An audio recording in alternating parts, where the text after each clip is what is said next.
We're here to learn how to get the most out of your tasting experiences at the Vancouver International Wine Festival. In a minute, we'll meet with Jim Robertson, the Global Brand Ambassador for Stoneleigh Wines, and talk about tasting room etiquette.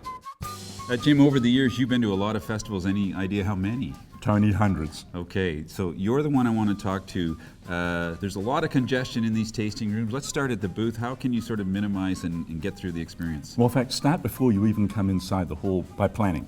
Get some preparation done. When you finally arrive at the booth, come in, get your wine, step back, discover the wine, listen to the conversations and comments around you. Great. Now, when you come back into the booth, is there a certain order? Because people always ask me, where should I start? How should I finish? There are some general conventions. I would go from white to red.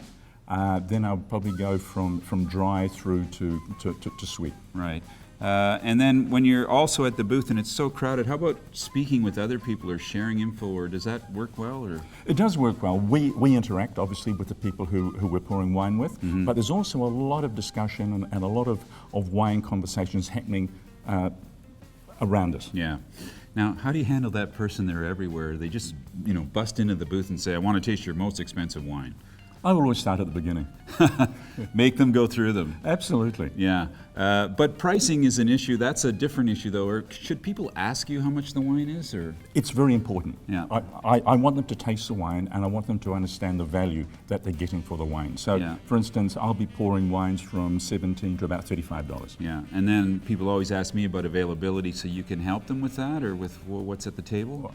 Absolutely. The one thing with the Stoneleigh brand, it is widely distributed here in British Columbia. Yeah.